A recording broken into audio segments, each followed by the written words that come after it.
Hello and welcome to Channel Sport on Sunday. I'm Ken Ochonogo.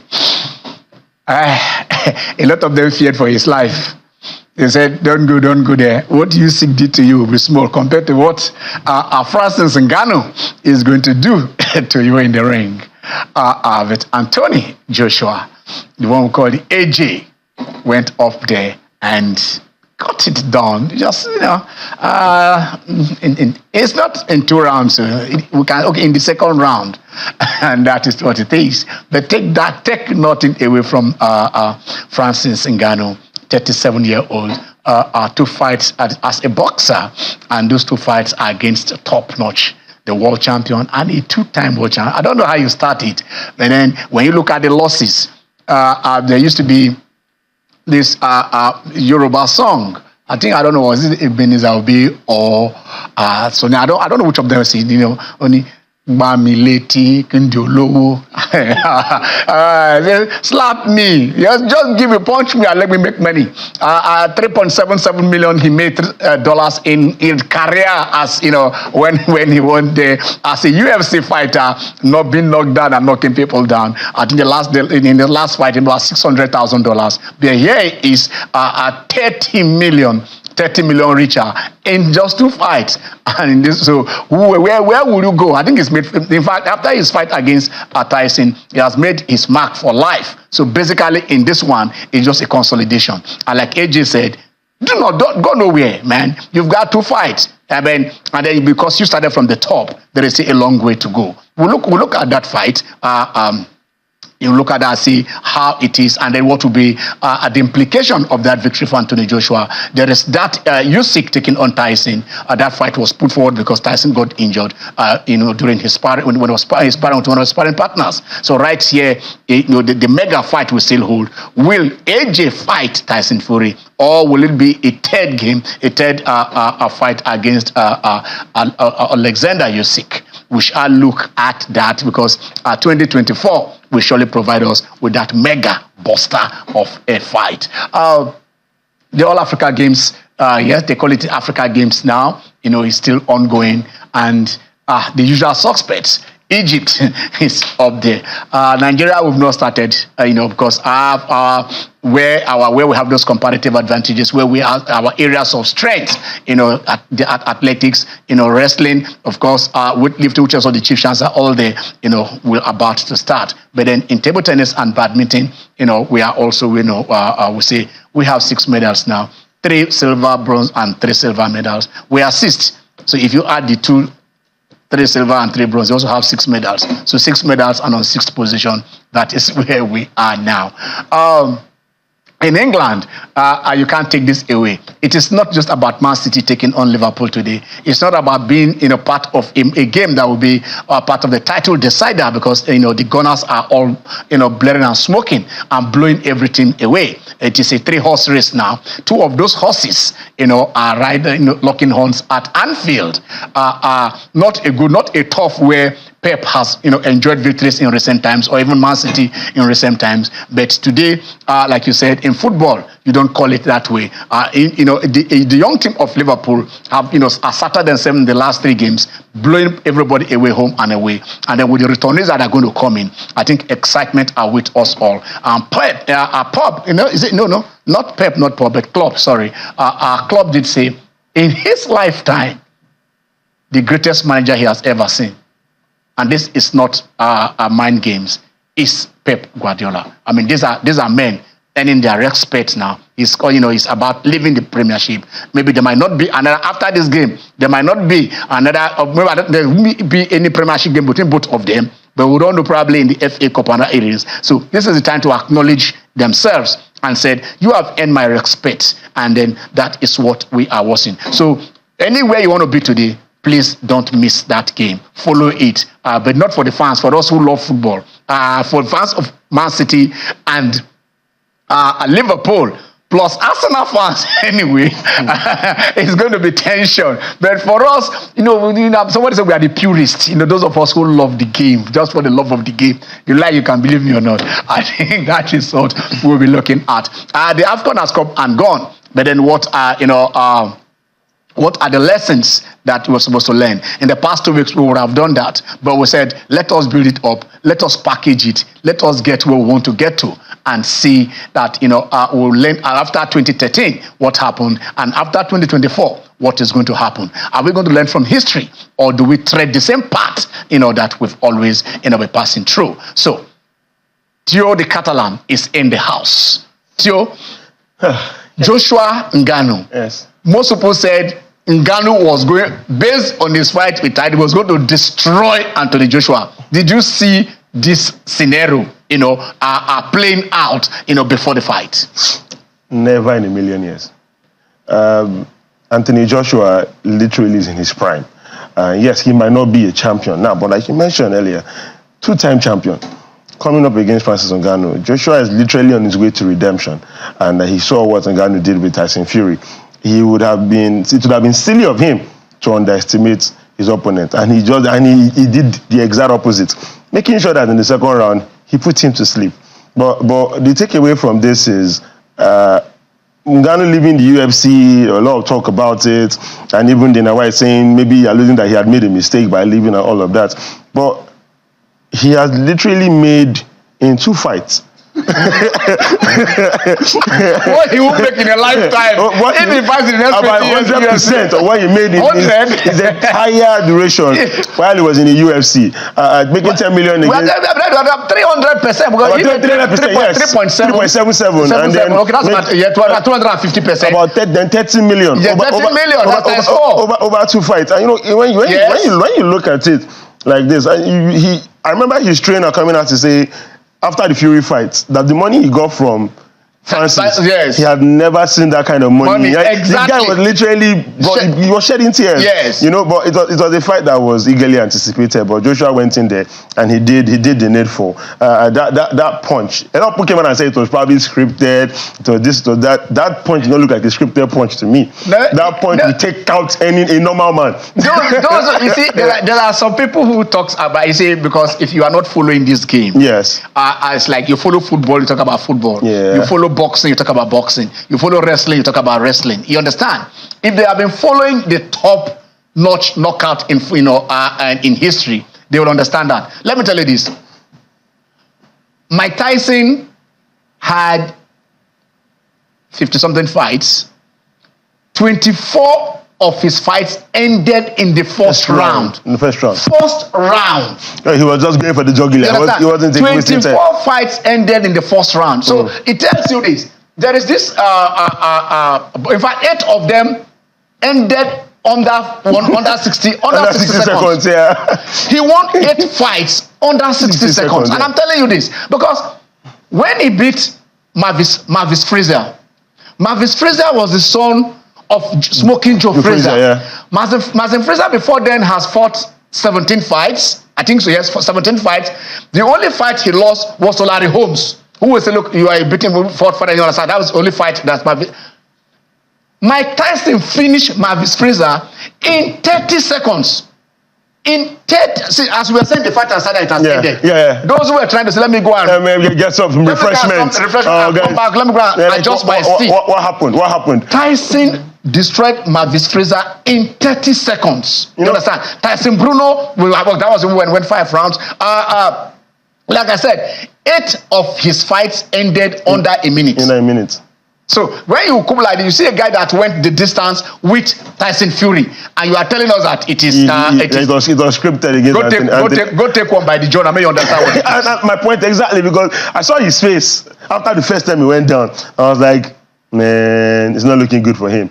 And the next one, it happened. Even when the same Mike Tyson, when Mike Tyson was knocked out by Buster Douglas. Yeah. By Buster Douglas, that fight took place in Japan. You understand? I mean, he underrated Douglas. This Johnny, where is Douglas coming from? I mean, he didn't train. But what happened was that when he was knocked down by Buster Douglas, if experienced fighters, you understand, who have not experienced, because he has not experienced being knocked down before, in his career. Yeah. When Buster knocked him down and knocked off his tooth guard, he was still searching for his tooth guard and trying to put it there. That is what Francis did yesterday. When Joshua knocked him down, after the second knockdown, your instinct will tell you the first thing to do is to clinch. Don't expose yourself that you want to start fighting again because you are still groggy. I listened to Francis Ngannou speak after the fight, and he said he didn't feel it. He said that's why it's a knockout. He said because he didn't feel it, he just knew he went down.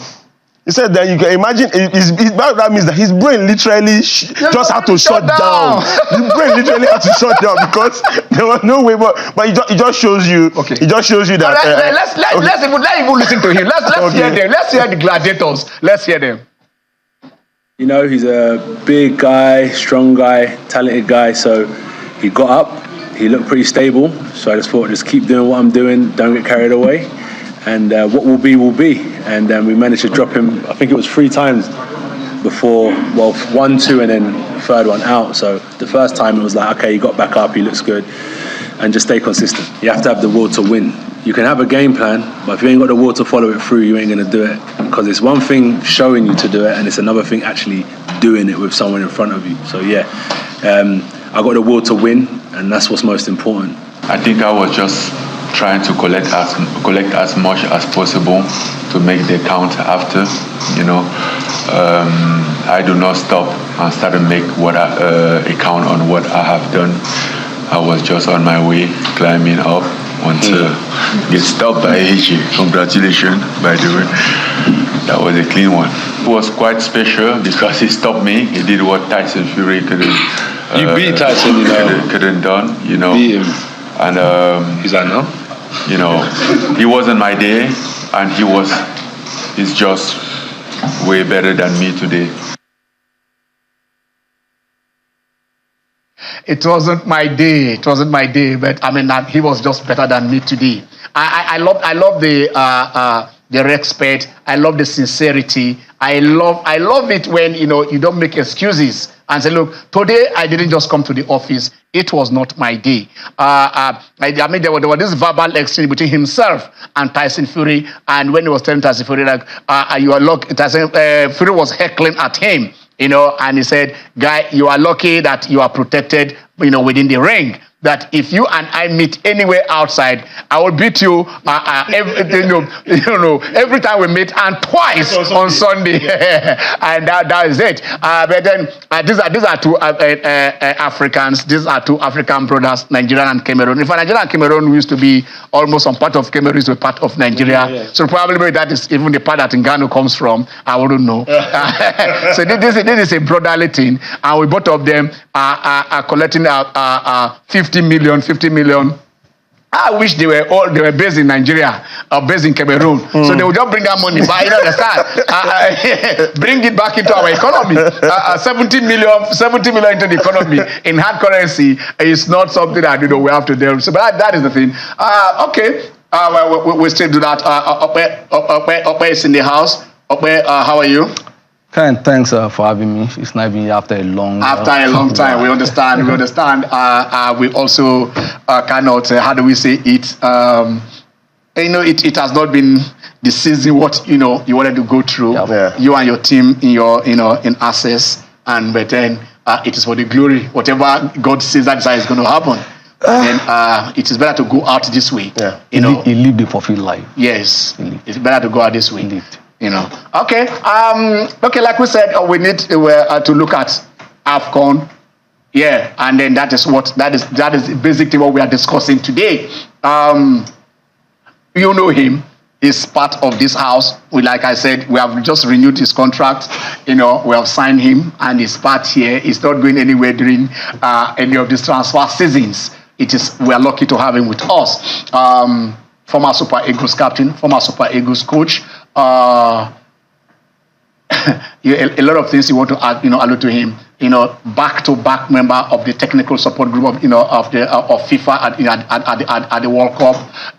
When you call upon him, he is always ready. A man who says, "Look, I would rather do away with malaria, sit down and see my team lose in that semi-finals, quarterfinals against the Malian when we played them, right? It's Senegalese, right? What is Senegalese team?"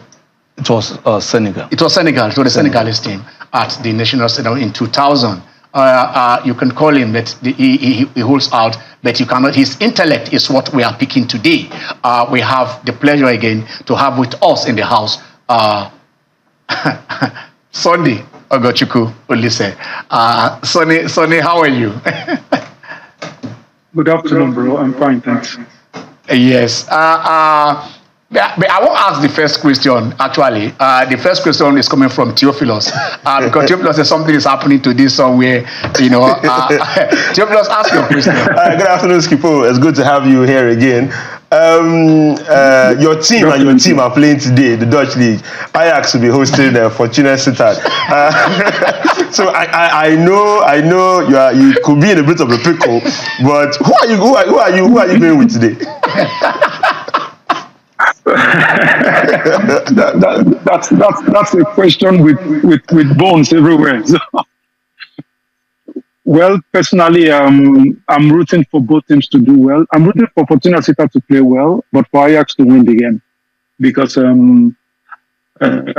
Ajax somehow, if I'm still having food on the table today, Ajax contributed to it, so we have to look at it that way. Okay, I asked, how do you feel when you see PSV atop the table? How does it make you feel? That's painful. That one is painful.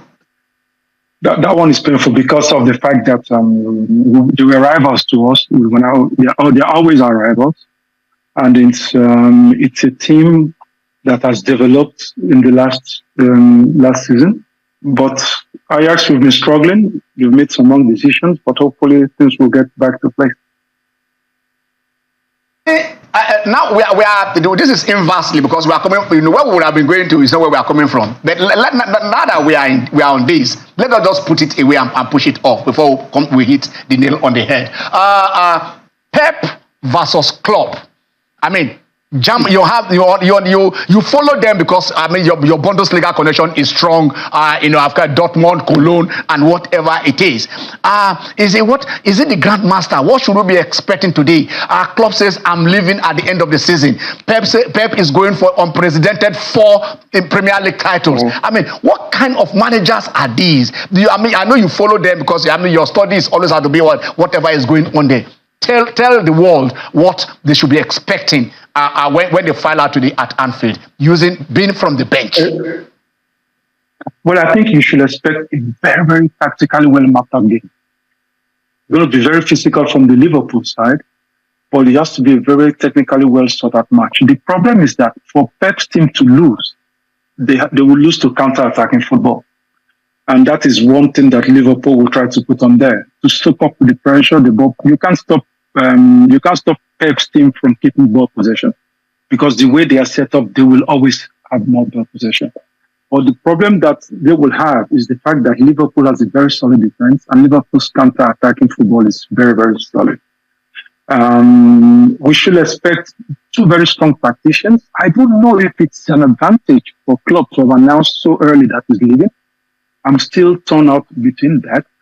But I personally, when I saw the game, that was Manchester United versus Manchester City at the weekend, I must confess to you that I finally told my friends, I said, look, now I take off my hat. Guardiola is the best coach in the world at the moment.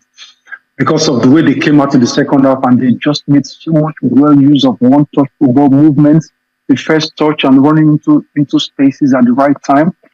And it was really, really impressive. I'm in a hurry to be ready in front of the television. I told my wife and my kids, don't bother me by 4:30. The television is mine, so. The television is yours.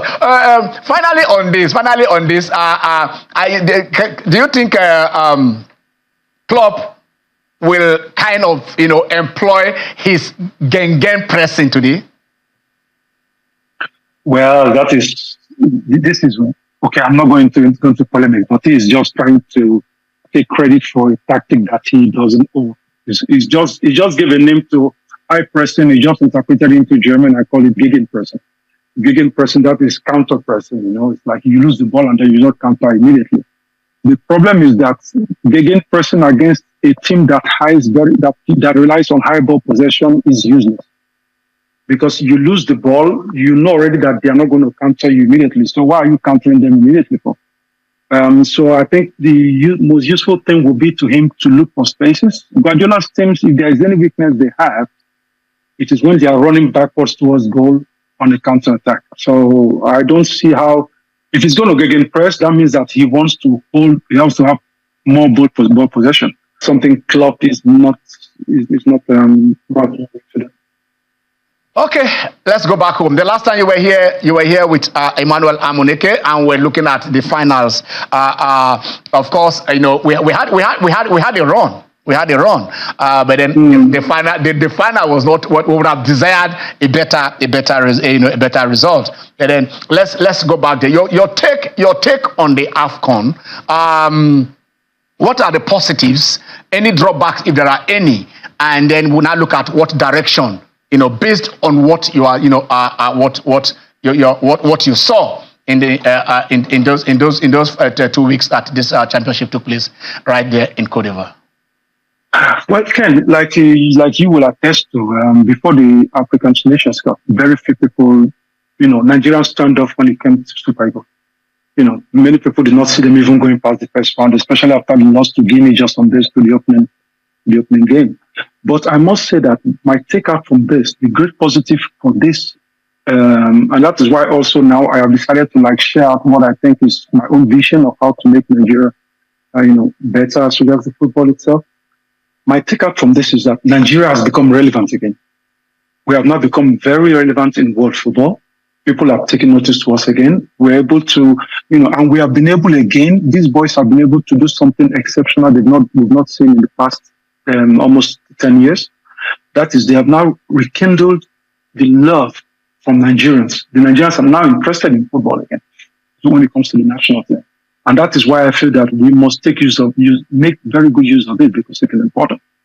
Now, the take back from what I think was negative for this was that it showed that we were able to play a more compact playing. But I think that if we're going to go forwards in the World Cup qualifiers, you cannot pack the bus and win. Is where we have to now reorganize our game into, a situation whereby we can score goals more fluently because we need goals to win and to qualify. That is why I feel that we have to improve. But it's been a great experience for our country. I think so. Okay, you said Nigeria is now, the world have now re-noticed us. Now, taking this into context, vis-a-vis, you've been in Europe now for over 30 years. You've been doing all you are doing over there, and then your understanding playing in almost everywhere you can think about. In Netherlands, Belgium, Italy, Germany.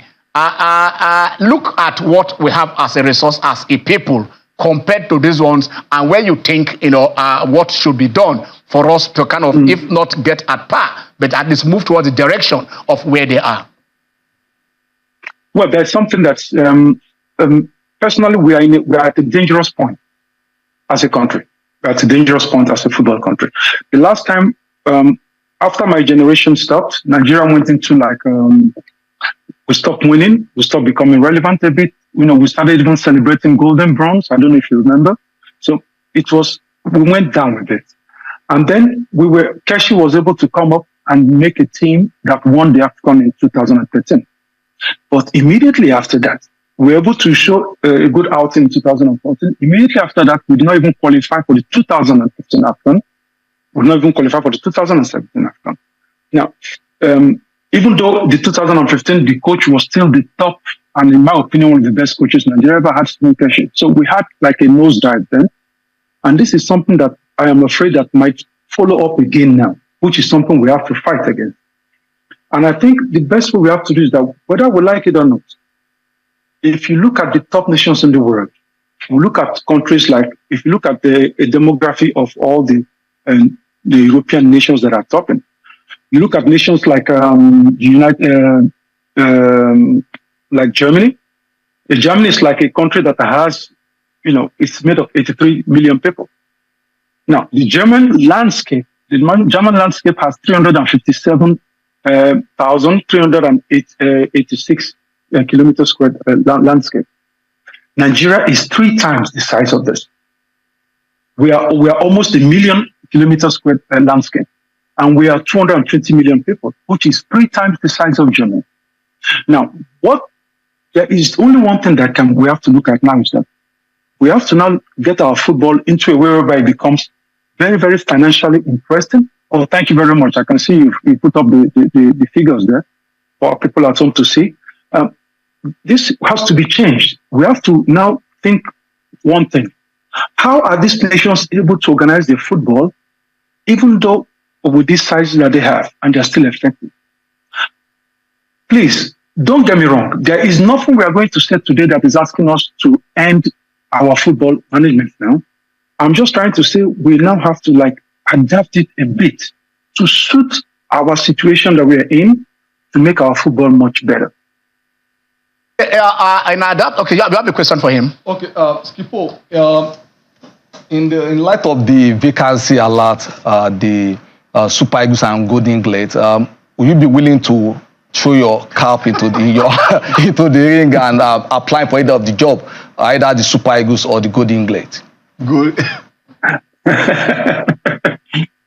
So you don't see somebody when coaching Super Eagles, is not going to be coaching.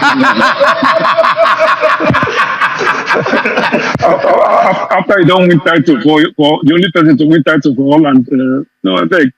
You have to leave that story. I beg. At the moment, what I can say is that I will take a joker on that question, so, if you don't mind. But like I have also often said, if Nigeria needs my services, like we are doing today now with Ken, if Nigeria needs our services, I'm always there to try to help in Nigeria if the right conditions are there. So that's it. Okay. I take that because let's continue from where you're talking about here.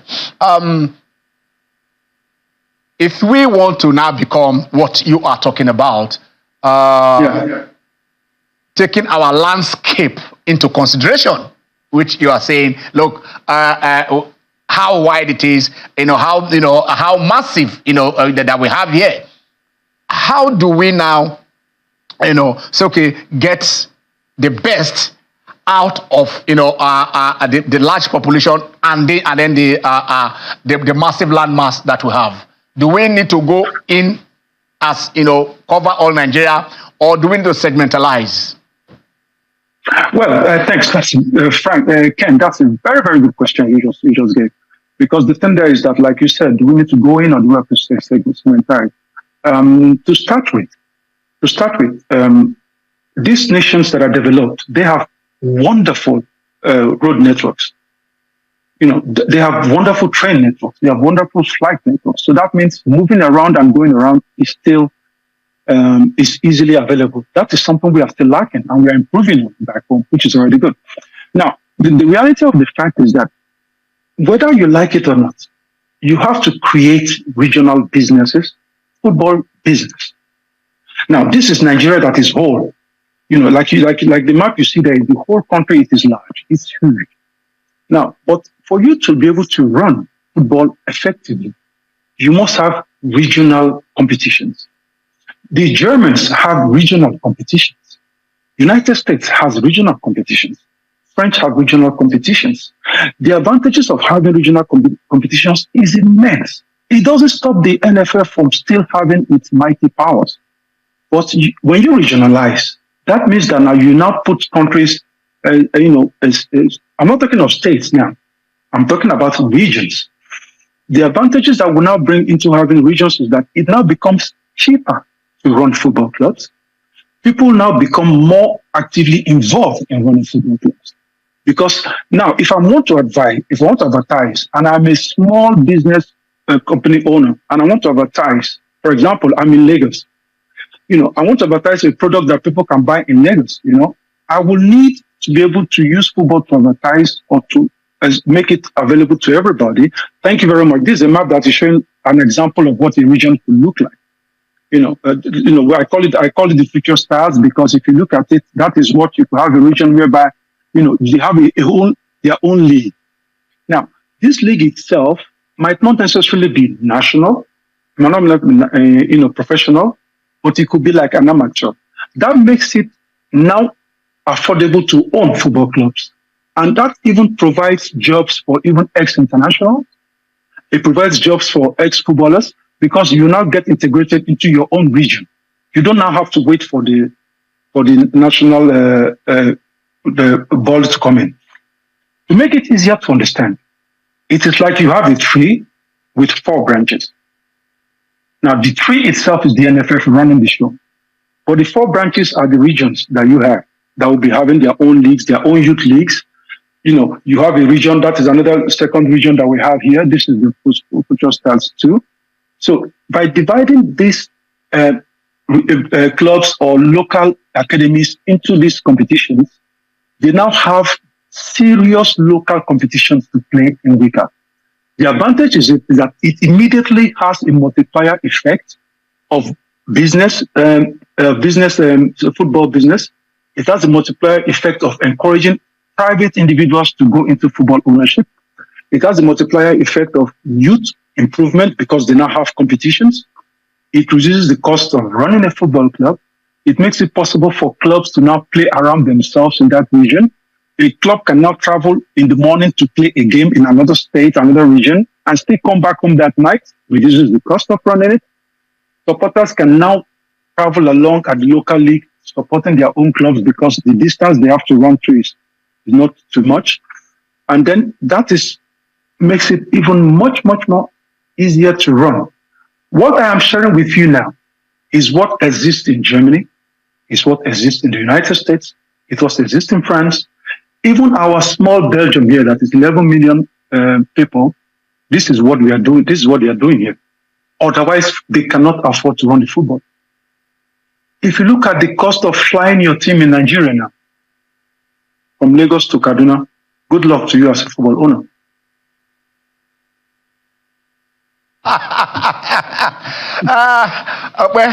In this guys, I think we started this way, like the league, the national league. But the difference now is you can take Mighty Jet, maybe take them to Benin, bring Rangers to Benin, so you call it a zone. So I think that is the difference now. But it's talking about a system where we regionalize. But unfortunately, we already have the 36 states and federal capital. So what Skipo Olise have said now is what the state FA should be doing, not just running for election into the national body when there is time for Congress. So what is talking of to be done at regional level is exactly the same thing the state and local government football association are supposed to be doing, nothing different. Okay, because I will share a secret with you because before I am presenting this to you now, this I presented to Nigeria 2 years ago. So what you are existing in Nigeria now, they will not tell you that came from me. I gave it to when I was caught up in the 10-year development program, I gave it to them, and I gave it to the minister. I gave it also to the Football Federation. They were part of it. So that is what it is. But for it to effectively work out, there is one major ingredient that is lacking at the moment. And that is why I like what you just said now. You said this is what the state government should be doing. No, this is how it is done. When you have a region, the region itself must have its own regional FA. Now, the finances are not handled by them. The finances is coming from the tree itself. The tree itself is the NFF. That is what is missing now. You can have all the regions like you are having now. It will not be so effective unless you include the situation whereby the regions must have their own FA and run it. Now, it's a delegation of power. It's not a total giving of power. It's a delegation of power supervised by the FF itself. When you delegate this, that region must have its own FA president, who automatically becomes a member of the executive committee of the NFF. And then you can vote the others in it. Yeah, I won't go into details because it's very, very huge, But if you look at it in that way, you now have each region running its own way. And each region might even end up having its own philosophy of football. That is how it is. You have to separate them, not separating them because they're not a country. They will separate to qualify, but they will assemble like it's being done now to play the final stuff. Now, it becomes cheaper to run in the qualification stages, but when you want to go to the top to play the finals, then it becomes more expensive, but then the resources are more. You must have regional heads to be able to make it work. We must I'm not trying to take credit for anything, but I'm just trying to share with you the reality, So yeah, we're picking your brain, and then of what is the brain if we cannot pick it? Okay, so then just hold on a minute, because let us look at because it has to do with Nigerian football that we're talking about here too.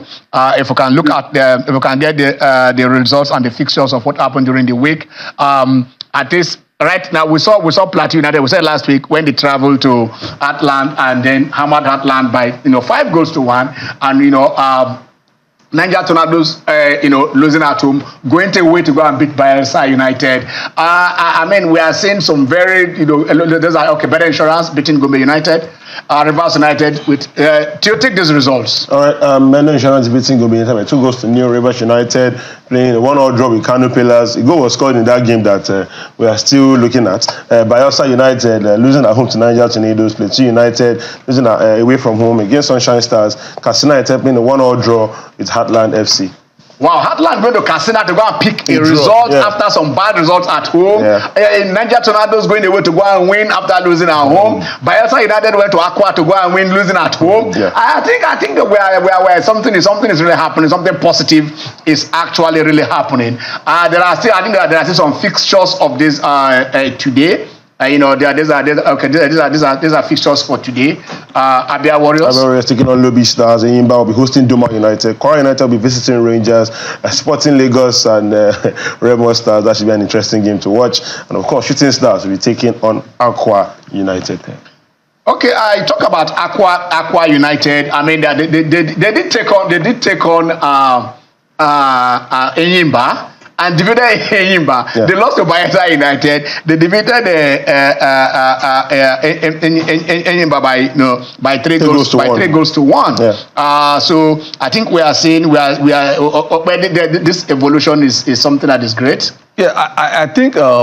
But there is something you can't take away from this team. Talking about Atlant losing at home, so at least they are consistent in scoring and also conceding because getting that draw. Yes, you have to say something about you can't pack the balls and get ahead. I play whatever it is. Because already we are at its advantage with 2 draws against teams we should be beating at home and even beating on a neutral ground, which is Zimbabwe. So you have to show that at least you can score, which is something they are doing. And I think the officiating bearing 1 or 2 matches have been top notch, and that's why we are turning out this kind of result. And I think for those involved in sport betting or whatever, I think they can make a while the sun shine out with Nigerian football. Okay, we're just going to take a very short break. When we come back, we shall open the lines and then also take Sunday is still with us right there in Belgium.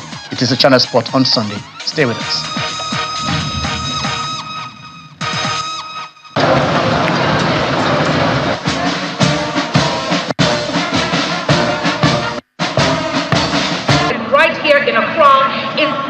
It's big, it's huge, and it's Africa's time. And when I say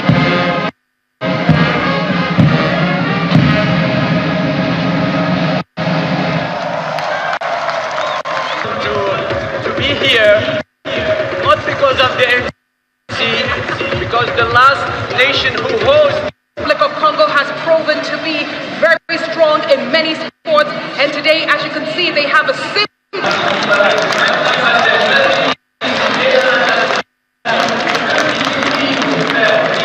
Please welcome Nigeria!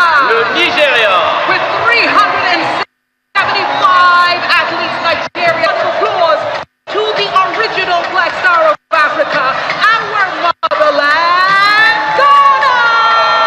I am thrilled and privileged to be here today for the opening ceremony for the 13th African Games. Accra 2023.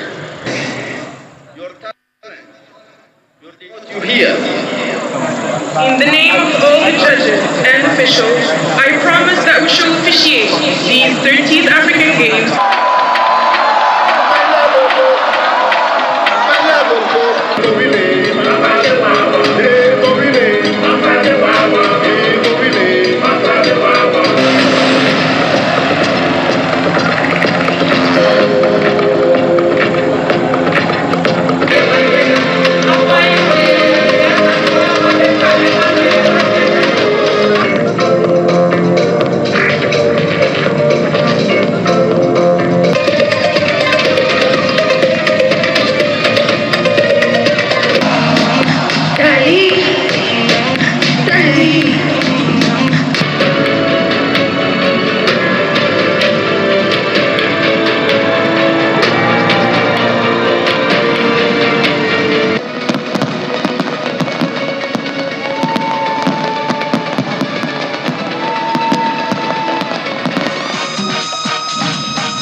Okay, you're welcome back.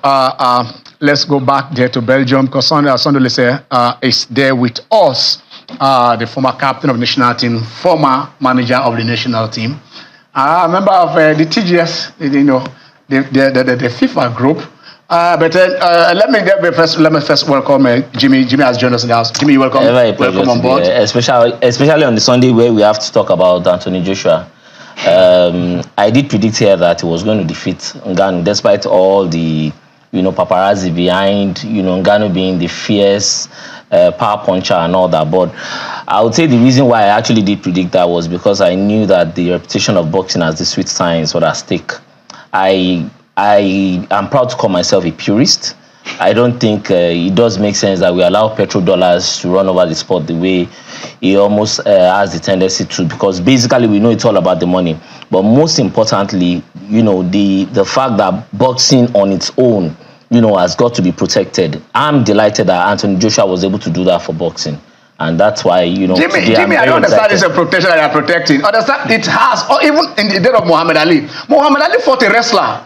And that led to Inoki. He June 1976. He fought Inoki in Japan. So I mean, it is. You see, we've seen Floyd Mayweather going to WWE to go and fight. It is all about the most about entertainment. There's also that hypocrisy. You know, for example, when Mayweather did come in saying that a lot of these sanctioning bodies, there are so many titles on the line. You have interim, you have diamond, you have silver, you have super heavyweights and all that. As at then, it was not all ones that are always there. You understand? It was initially the WBC and the WBA. But what I'm saying basically is you have a boxer from 1,433rd on the rankings. Yes. Being allowed because he's heavyweight in a different. That is what I disagree with. You know what I mean? Because I could recall what I followed as a teenager. I followed Dola Sisi, and I could recall what Dola Sisi went through before he got a shot at the world title against Bajili in 1991. The question is, for someone like Ife Ajagba, as he said, 1,000 and something, all he has been doing, trying to work his way up the ladder. The question is, you have somebody from another sport do crossover fights, and before you know it, everybody's talking about it, and those are the main fights that we get to talk about. Understand one thing. When you listen to music, it is not what I have the best lyrics that makes sense. You understand? It is pop. Yes. It is what people want to see. That's exactly what he's saying. Exactly what I'm saying. You are alluding to what he just said. No. What I mean is this. Are people paying to see this? Ken, the fact that people are paying that is what they want to see. No. Ken, we have to separate the entertainment aspect from the business aspect. The business. Exactly. You see, when you say you want to entertain, you want to separate them. How do you separate them? Okay, there is a process. You have to climb up the ladder. Yes. When we have rankings. Okay, let us just, because I mean we'll just take a minute to go because Sundays down we're moving this. Yeah. Like we said, we used to have the WBA. WBO, BC. No. Okay. From way back. WBA, we have WBC. Yes. Then we now have the IBF. Yes. IBF was the third that came in. Yes. After the IBF, before we now have the WBO. Yes. We now have the IBO. Yes. Now, because each of these are individuals, group coming together to form their own, as it is not whatever it is. That's why you are seeing it. That's why you're not talking about unification. Yes. There are no unified titles because just one or two persons are all there. Exactly. We remember Big Daddy dropping the belt inside the trash. Exactly. Going to defend against Lennox Lewis. Exactly. So the thing is, when Muhammad Ali fought Inoki in 1972. No. When Muhammad Ali fought Foreman. When they fought Foreman in Zaire. When they fought Smokey Joe Fraser in the Philippines. It's all about the money. Yes, you could say it's about the money. We're talking about the candidates. Yes. The highest ranking boxers. Not a journeyman from nowhere. That is where what Jimmy is saying. Because you remember with the fact that the likes of Igovic, the likes of Dillian White, all the U6 of this world, all of them, they walked that way to the top. Have them not fought themselves? Are you not tired of fighting? The mother have fought themselves almost 3 times. We can't be tired. This is why you have a lot of cherry picking in the sport. This is why we have a lot of cherry picking. There has always been cherry picking in the sport from the very beginning. Again, it's becoming worse. The way things are going to go, if for example, Ngannou defeated Joshua, what do you think would have happened? Beautiful.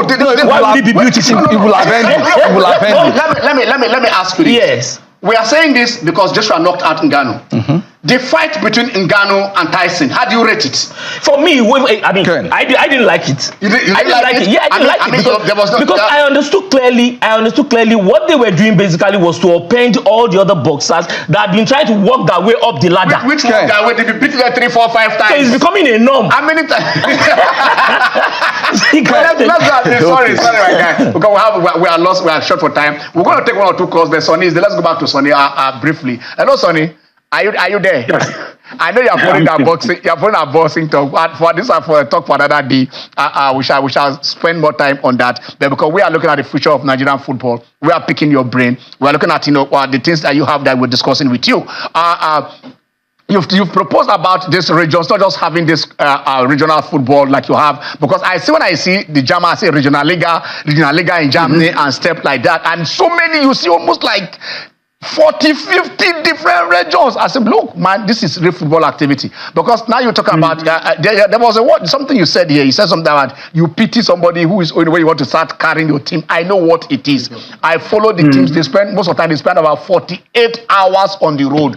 Yeah, more than 40, because some of them even 36 hours going, 36 hours going, about 72 hours, almost 3 days on the road in order to play a game and get ready to play another one and stuff like that. So we've discussed this. Now, what are the implications now, apart from the financial implications? How does this also affect, like the media and other takes? We can take 1 or 2 calls if it is possible. If they say we can take that, so you can ask Sandule any question you want to ask him. But we are saying, how will those regional, are they going to elect them, and then how will they affect? We want to see a picture of, pick a region and tell us your vision of what you are seeing.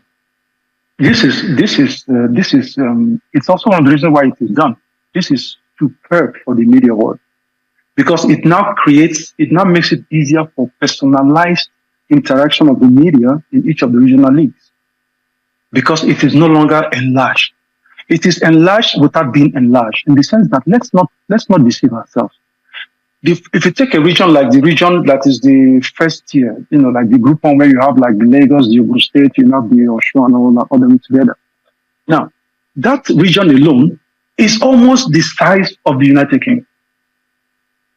That is what makes it very, very, it's very, very impressive to look at.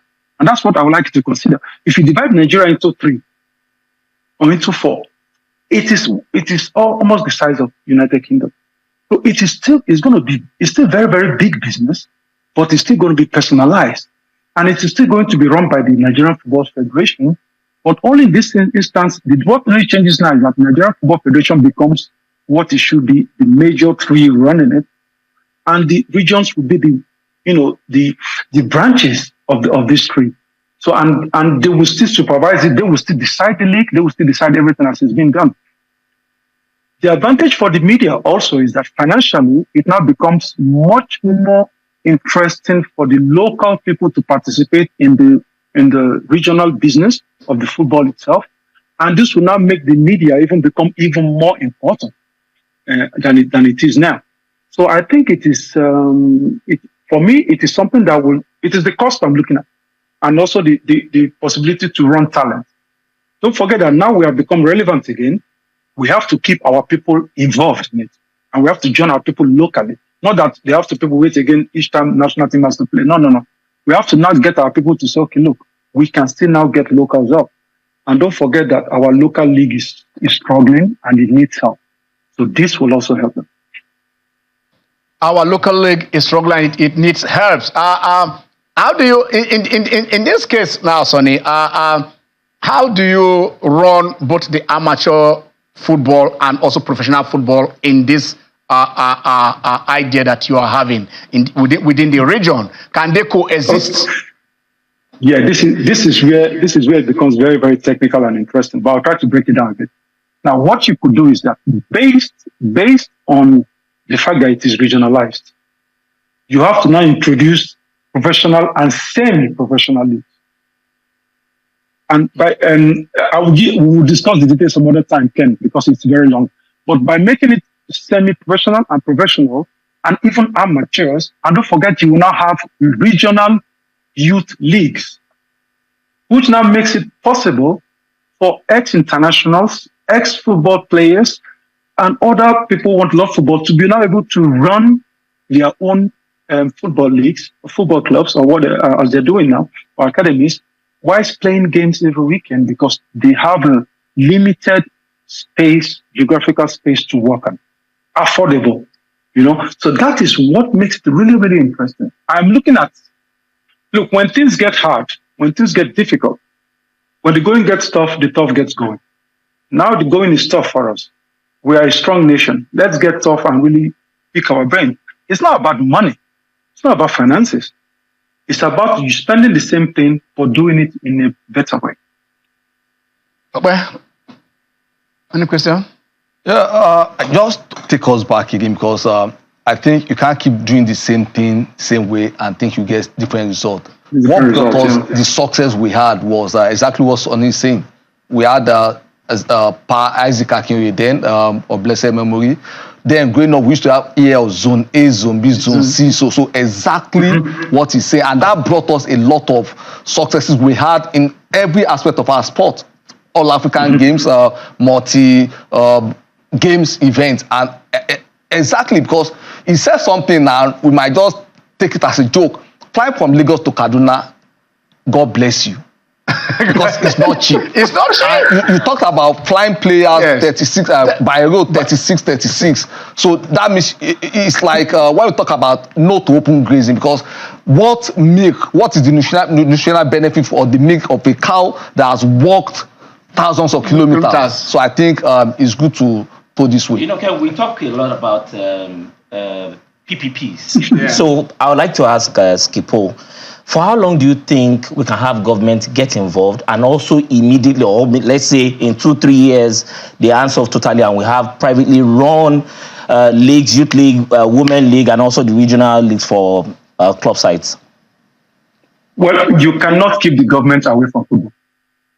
Why you can't keep government away from football is that as individuals, we cannot afford to build infrastructures.